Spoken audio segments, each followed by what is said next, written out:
This message comes from NPR sponsor Vuori, a new perspective on performance apparel. Clothing designed with premium fabrics, built to move in, styled for life. For 20% off your first purchase, go to vuori.com/NPR. Does the idea of an infinite universe excite you or scare you? Depends on the day. You know, growing up in church, so much of your life is focused on knowing exactly what happens when you die and making sense of it all, and here's the book, and it tells us everything. I found a lot of freedom in deciding that I didn't know and was never going to know. I'm Rachel Martin, and this is Wild Card, the game where cards control the conversation. Each week, my guest chooses questions at random from a deck of cards. Pick a card 1 through 3. Questions about the memories, insights, and beliefs that have shaped them. As an adult, it's easy to feel sad and hopeless and scared. My guest today is comedian Taylor Tomlinson. And I think when you are a kid, you're obviously more naive, but I think being naive can be good. Usually when I watch stand-up comedy, there is a safe layer of remove. Like the situations they're describing of stories they're telling happened to someone else, right? I don't relate, but I get why it's funny. When I watched Taylor Tomlinson for the first time, I laughed in the way that only happens when you have lived the joke, but you couldn't see the funny. And when Taylor points it out, it's a special kind of hilarious that comes with a good dose of perspective. This is a long-winded way of saying that Taylor Tomlinson makes me feel seen deeply. Conservative Christian upbringing? Check. Dead mom? Check. Bad dating history? Check. Hosts a sort of fake game show? Check. Took yourself to the ER because you thought you swallowed an AirPod, or in my case, a nose ring? Check. How could I not invite Taylor Tomlinson to play our game? Her newest Netflix special is called Have It All. She's also the host of the CBS late night show After Midnight. Taylor, welcome to Wild Card. Oh my gosh, thank you for having me. First off, are we the same person? I can't believe that list. I mean, we might be.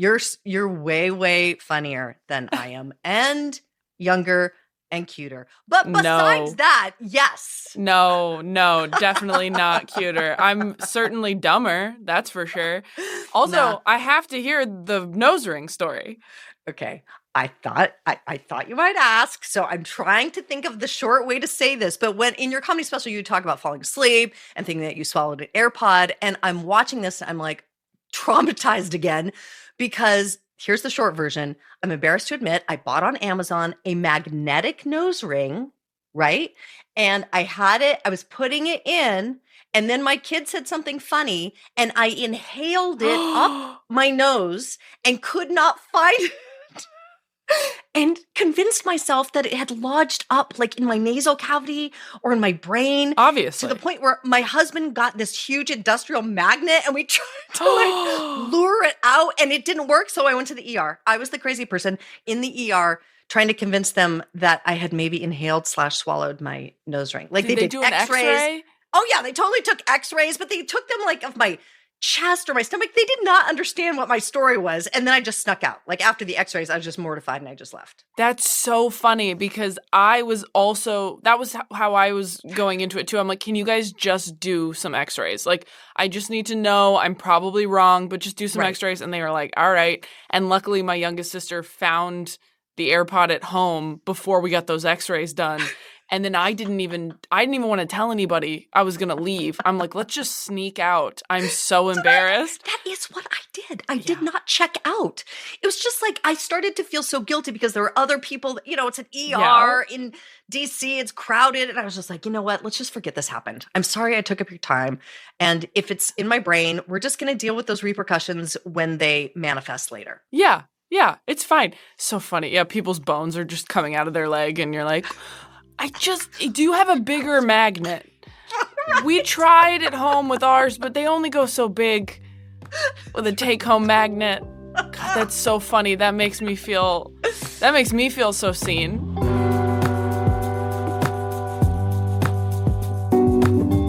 So I've got a deck of cards in front of me. Each one has a question on it. I'm going to hold up 3 cards at a time, and you are going to choose one at random to answer. There are 2 rules. You get 1 skip. If you use your skip, I'll swap in another question from the deck. Okay? Okay. And you get 1 flip. So you could put me on the spot and ask me to answer one of the questions before you do. You still got to answer it, but I'll just do it first. Okay. If you're so inclined. Okay. We're breaking it up into 3 rounds: memories, insights, and beliefs, with a few questions in each round. Okay? Okay. Because it's a game, there's a prize at the end. Okay, with that, ready? Yes. Let's do it. First 3 cards. We're in the memories round. 1, 2, or 3? 1. 1. What's a moment from your childhood when you realized you wanted to make different choices than your parents? Ooh. I mean, I do think growing up, my parents had gotten married in their early 20s before they finished college and never really encouraged that. Would say things like, wait till you're 27 to get married. Huh. Like, you don't have to get married while you're still in school. Like, finish school, live a little life, and then get married. Mm-hmm. But even then, I don't know that I felt that way because I did really want to be married when I was little.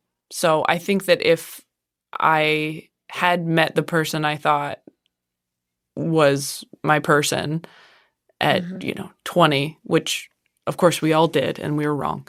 But if I had wanted to get married at 20, I would have just done it. I wouldn't have said to myself, well, you got to wait. Remember, you need to make a different choice than your parents.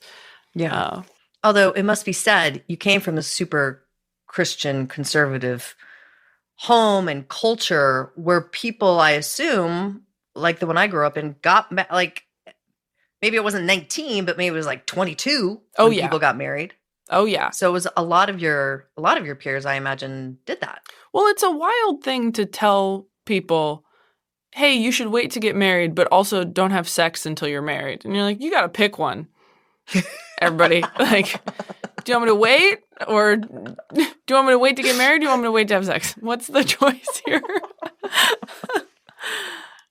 Although I will say that going back to religion, I think that was an example of a different choice I was making than my parents and my family. And I think that's a big one. That's a huge one, yeah, where you sort of gradually come to the realization that this isn't right for you or it's not necessarily what you believe. But when your whole family believes this thing, it is very hard to accept that you don't feel that way because you're afraid of being isolated and ostracized from your family. At least that was my experience. I don't know what your experience was. Yeah, my distancing myself from that came a lot later, like as an adult. When I was young, I was like all in. And my experience wasn't as extreme as yours, I think we could say. I mean, and I shouldn't put words in your mouth, but you came from a really evangelical Christian culture that did not allow for a lot of individual choice. Mm-hmm. Is that fair to say? Yeah. Oh, absolutely. Super fair. Yeah. Okay. I feel like there's more to plumb, but we're going to move on. Oh my gosh. Look, you and I could talk about religion for hours, I'm sure. Mm-hmm. Whenever you find people who also grew up that way, truly, how much time do you have? How much time do we have? Yeah. How much time do we have? Okay. 3 more cards. 1, 2, or 3? 1. 1. What do you admire about your teenage self? Ooh, what a good question. I admire how hopeful she was. I think that a lot of teenagers are probably like this, but I think she really believed in her future. I think at the time I was really unhappy and really struggling with depression and anxiety and a whole host of other things. But my head felt like a very safe place to go to. Like it felt like my imagination was very rich and fulfilling. Mm-hmm. And I felt very hopeful about the future and excited and inspired by that. That's been something that I've lately been really trying to get back to about myself. Is just the confidence and setting your expectations high, not letting other people limit them, or what do you mean? Not even confidence. I think just hopefulness. Maybe a little bit of delusion as well. Like, Yeah. I think as an adult, sometimes you feel sort of bogged down by everything. It's easy to feel sad and hopeless and scared. And I think when you are a kid, you're obviously more naive, but I think being naive can be good. Okay, we've got to take a quick break, but when we come back, Taylor talks about an emotion she understands well. I think that I, at my core, am a very fearful person.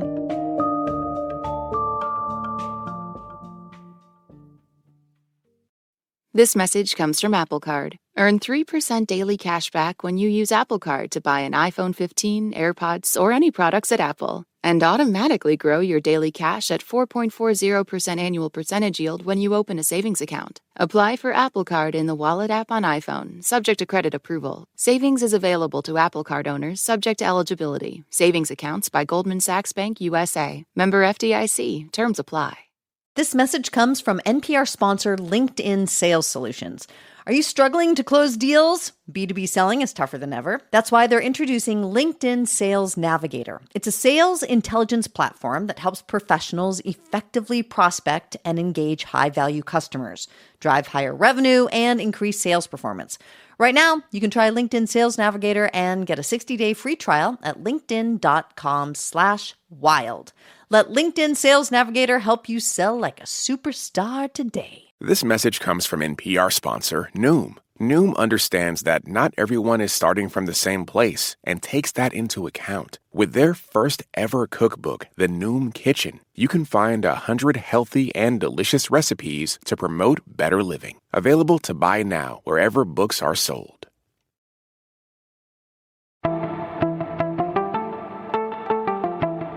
Round 2 is insights, stuff you're working on now, lessons you're learning today. Okay?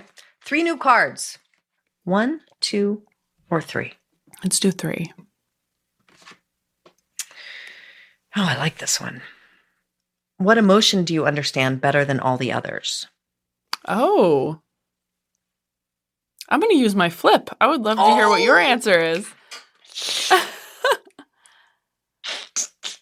Did I stump you? Or are you excited to answer it?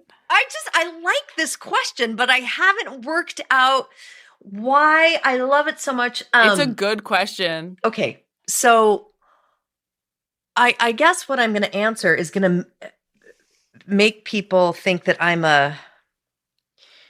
like someone who rages. But I guess it's the verb understand, because I think I understand anger. I don't think people would describe me as an angry person. I feel a lot. The other emotions are primary in my life. I'm really good at joy. I'm like very good at gratitude. I'm not like some angry person. But having said that, I do get angry. And sometimes it's like a little flash. And especially when I had really young kids, this thing would come up in me and I'd be like, whoa, what was going on there? What is that? And now when I read stories about people, or just when I see someone have like a flash, I try not to judge them by that moment. And I try to think about the broader context of their life, because I've definitely gotten angry in a way that made me feel a little bit ashamed. Yeah. Before. So I guess I think about anger a lot. And I don't know. I think that helps me understand it, maybe. Yeah. That's my answer. That's a great answer. That makes a lot of sense. What you got?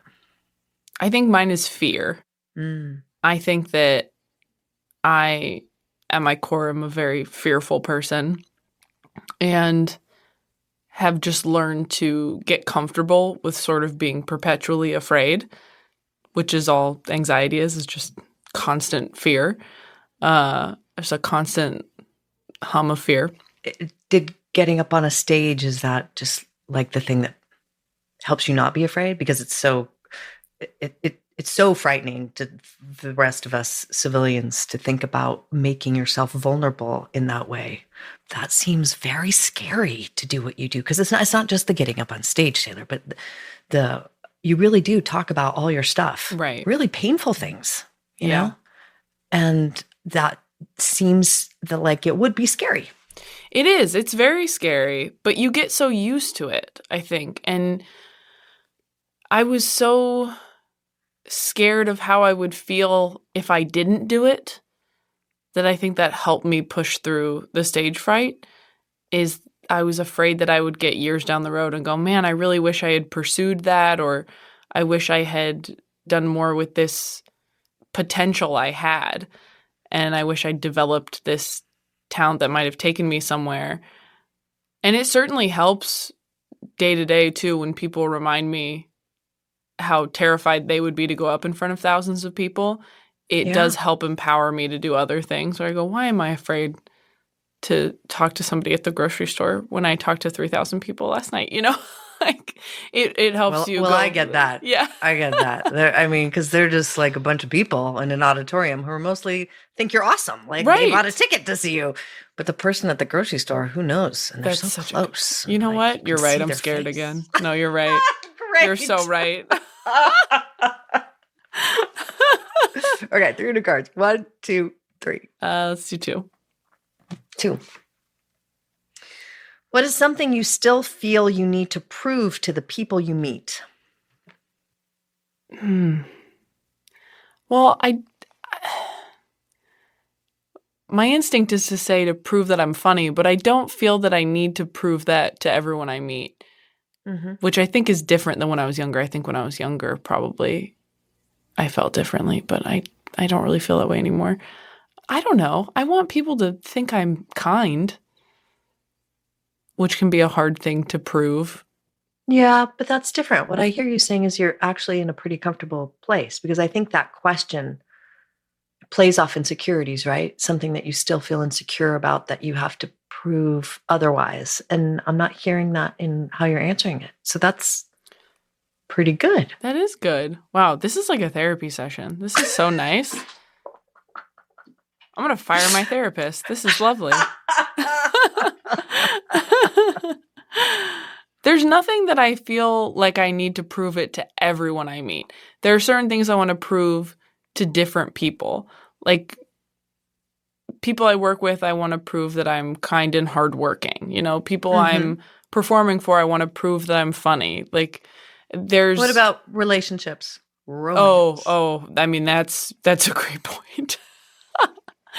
I mean, in romantic relationships, I certainly want to prove that I'm worthy and worth the effort. So we really hit on something there. Well done. Well done, Rachel. It's like, you know what you're doing. I was like, I don't know. I don't feel the need to prove anything. You're like, what about in relationships? I was like, oh, God, that's right. Sorry, man, but you put it all on your special, so I knew it was there somewhere. You're right. I was like, never mind. You know, in relationships, I definitely feel the need to prove myself. I think I'm different now. I think I've worked on it a lot, and I think I'm in a much healthier place with it now. But I do think for years I've definitely felt that I'm trying to prove myself in relationships, and not in one way, or not trying to prove one thing about myself. I'm just trying to prove that I'm worthy of love, which is not super healthy because we're all worthy of love. That's right. But plus, it can tend to make you self-sabotage, right? Absolutely. I'm not quite sure I'm worthy, so I'm just going to bail on this situation before you figure out the whole thing.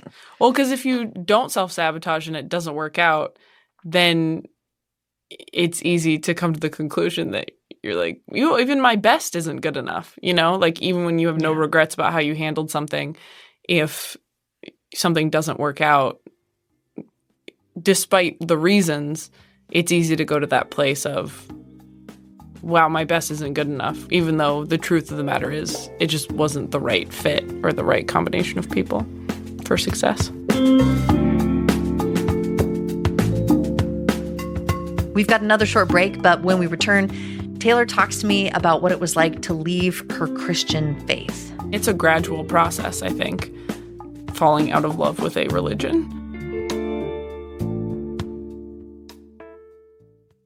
Support for NPR and the following message come from Betterment, an automated investing and savings app. CEO Sarah Levy shares why Betterment believes cash can be a strategic choice. There are times when the market is volatile, when customers are a little nervous about investing. We came to understand that there was an opportunity to introduce cash as part of an investing strategy and to give back yields to the customer. Learn more about high-yield cash accounts at Betterment.com. Investing involves risk. Performance not guaranteed. Cash reserve offered through Betterment LLC and Betterment Securities. Betterment is not a bank.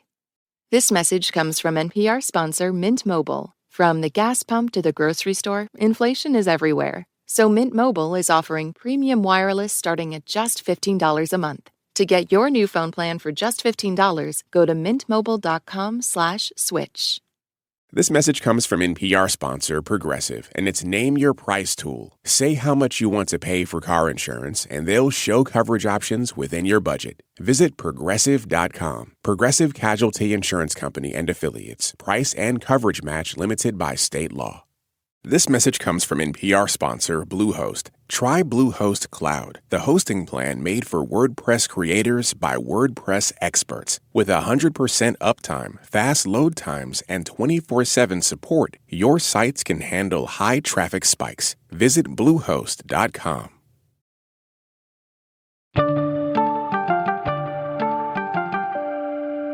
You have round 3 to go. Beliefs. Okay. Ooh. This is how you see the world. That kind Which of thing. round do you think's the hardest? This one. This one. Yeah, that's what I was going to say. I mean, sometimes I think it's 2 because it's things you're learning in real time. But I think you in particular, you work all this stuff out anyway. It is your work to think about the lessons that you keep on learning. Like that's what you make your comedy out of. That's true. So I don't know that that's necessarily. I don't know. We'll see. We'll see. We'll We're not done see. yet. Maybe. Yeah. Who knows? We'll take stock Maybe at the it'll end. be like beliefs, piece of cake, slice of pie. Here we go. 3 new Oh, cards. the cards are red now.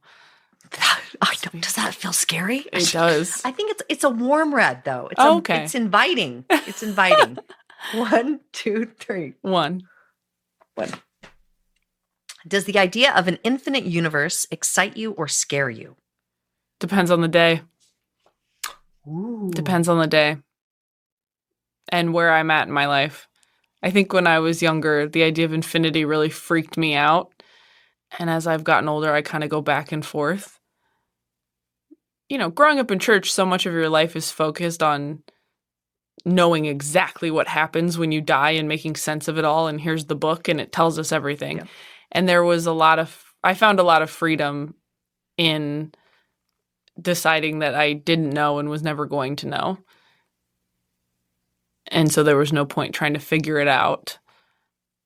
I think today it excites me. So I must be in a good place this morning. Yeah. But did you always feel that way? I mean, you didn't. No. You believed in the heaven and the hell and the God and the creation. Mhm.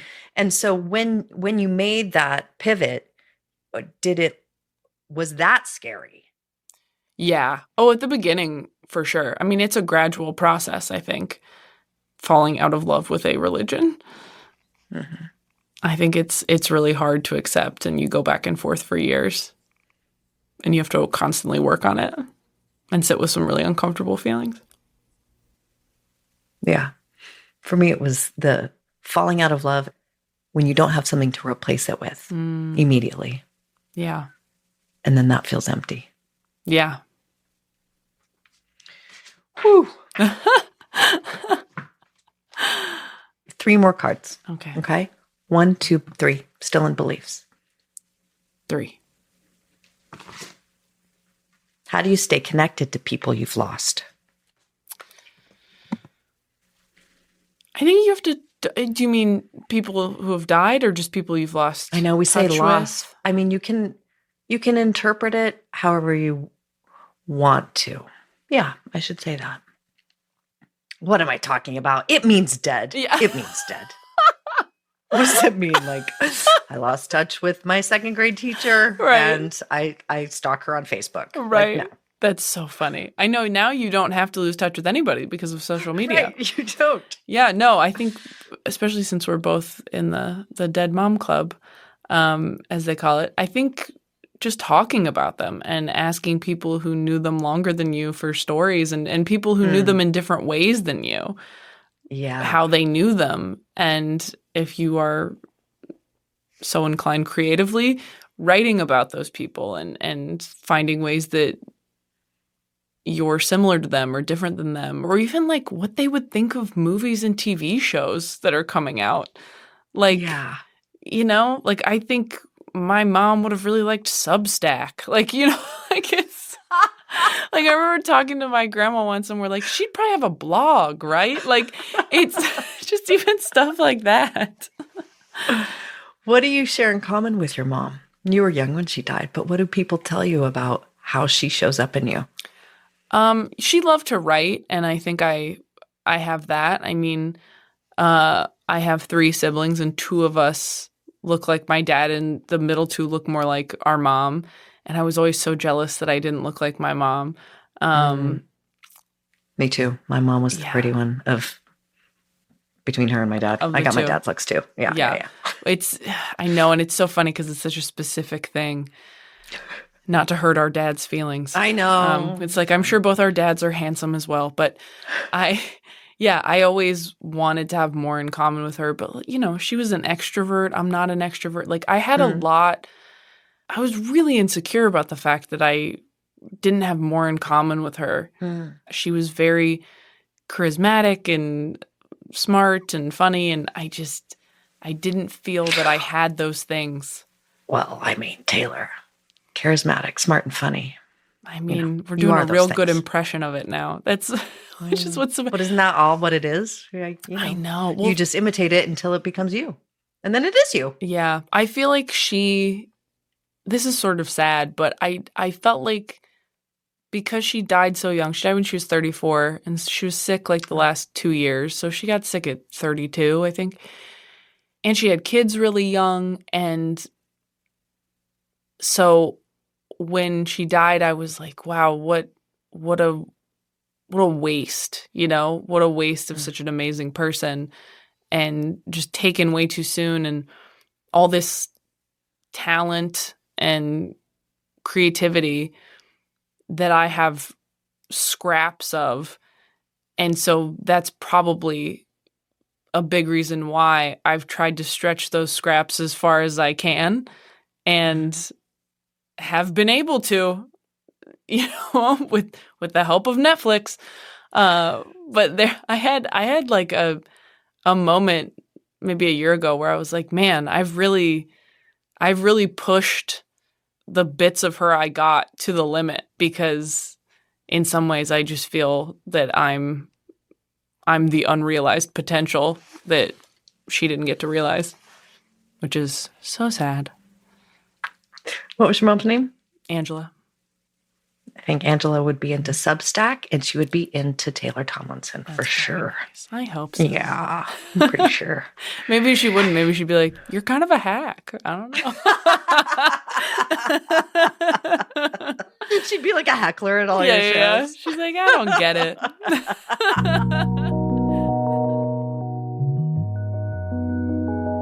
Taylor, you won the game.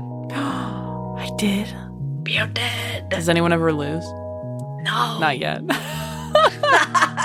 Right. You never know. Okay, so no, you won the game. So because of this, you get a prize, and the prize is a trip in our memory time machine. Oh my gosh. Here we go. You get to go back in time to a moment in your past that you wouldn't change anything about. You would just like to hang out there and linger a little longer. Ooh. Which moment do you choose? Well, it should be something I can't experience again, right? Because that would be a waste. Yeah. And I don't want to go back to something that'll make me super sad. Mm-hmm. Ooh. I mean, the most obvious answer because we've been talking about it so much, is I would just go back to a day with my mom, but I would probably pick a holiday. I would probably pick Christmas because it was just such a full, joyful feeling of like all getting together at my grandparents' house. And it's back when I enjoyed church. Like when I think about positive feelings towards church, they all happened before my mom died. And probably because when my mom died, I was like, I don't know about this anymore. But I remember feeling very comforted by church and feeling like that was a very consistent presence in my life when I was really young. And again, my whole family was religious, so it all just felt very, it all felt very safe. Did your mom have a favorite Christmas song? That's a great question for me to call my aunt or my grandma after this and ask them, honestly. I know that she and my aunt used to sing that Sisters song from White Christmas. But you don't, in this Christmas memory, I guess I'm trying to place her doing something. She's not singing. I think everyone's just sitting around in my grandparents' living room, opening presents and talking and eating dessert. That's like sort of what I have in my head, of like all the kids like playing around on the floor or sitting on like my grandpa's lap and like listening to the adults talk. And it would be great to go back to that moment now, especially being the age that they were and being able to hear what they were talking about. You're basically telling me that you want to use the memory time machine to eavesdrop. Yes. That's cool. Yeah. I want to see what everybody, what everyone was saying. Were they talking about me? Yes.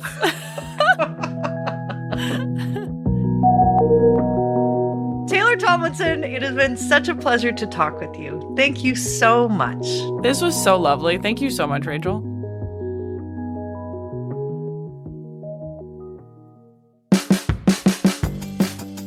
Next week on Wildcard, actor and producer Lena Waithe plays the game. She's known for her work on shows like Master of None and The Chi. And Lena tells me she's working on humility.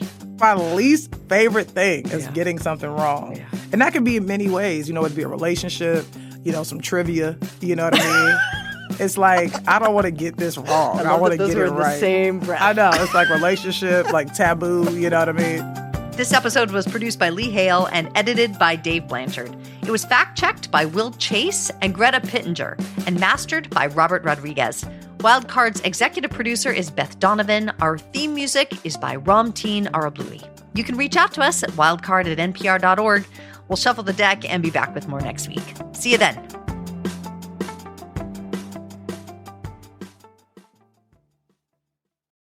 This message comes from NPR sponsor Mattress Firm. How do you sleep at night? Mattress Firm can help anyone sleep at night with their wide selection of quality mattresses at every price. Get matched at Mattress Firm's July 4th sale. Sleep at night. Support for NPR and the following message come from IXL Online. Is your child asking questions on their homework you don't feel equipped to answer? IXL Learning uses advanced algorithms to give the right help to each kid, no matter the age or personality. One subscription gets you everything. One site for all the kids in your home, pre-K to 12th grade. Make an impact on your child's learning. Get IXL now. And NPR listeners can get an exclusive 20% off IXL membership when they sign up today at IXL.com/NPR. Last year, over 20,000 people joined the Body Electric study to change their sedentary, screen-filled lives. And guess what? We saw amazing effects. Now you can try NPR's Body Electric Challenge yourself. Listen to updated and new episodes wherever you get your podcasts.